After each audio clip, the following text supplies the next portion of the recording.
Isa ka ba sa mga batang lumaki kasabay nila? Mga batang TGIS? Naaalala niyo pa ba sila? Natatandaan mo pa ba si Red Sternberg ng TGIS?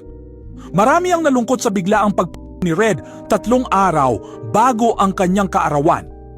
Ang asawang si Sandy Sternberg nagluksa sa emosyonal na pahayag.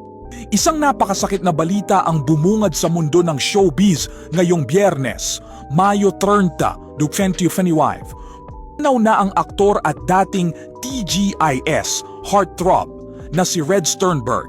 Kinumpirma ito ng kanyang may bahay na si Sandy Sternberg sa pamamagitan ng isang emosyonal na post sa Facebook kung saan isinapubliko niya ang biglaang pagpanaw ng kanyang asawa 3 araw bago sana nito ipagdiwang ang kanyang ika-51st kaarawan.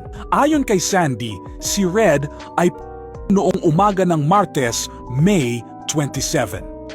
Wala pang eksaktong detalyeng inilalabas kaugnay sa sanhi ng kanyang pagpatay. Ngunit iginiit ni Sandy na ito ay isang napakabiglaang pangyayari. Sa kanyang masakit na mensahe, sinabi niya, "It is hard to find the words right now to say that this has been the most difficult time I have ever gone through. My husband suddenly passed away the morning of Tuesday, May 27th. To those who knew him from his early acting days, he was Kiko. But to our 3 kids and I, he was simply Daddy Dada. Today would have been his 51st birthday." Si Red Sternberg ay nakilala ng marami sa kanyang papel bilang Kiko sa sikat na youth-oriented show noong dekada 90, ang TGIS, Thank God It's Sabado, kung saan nakasama niya sina Angelo De Leon, Bobby Andrews, Raven Villanueva at iba pang mga young stars ng panahong iyon. Sa kabila ng kanyang paglayo sa showbiz at pamumuhay sa Amerika, nanatili siyang parte ng alaala ng maraming Pilipino na lumaki sa panahon ng TGIS. Sa parehong post, nakiusap si Sandy para sa privacy ng kanilang pamilya sa gitna ng matinding pagdadalamhati.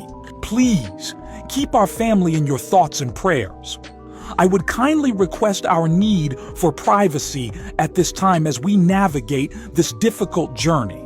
Dagdag pa ni Sandy, iaanunsyo na lamang nila sa mga susunod na araw ang mga detalye ng memorial service ni Red.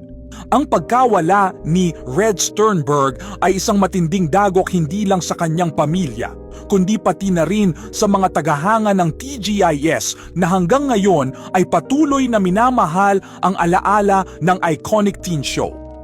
Ang kanyang ay isang paalala na walang sinuman ang nakakaalam kung kailan tayo huling haharap sa mundo.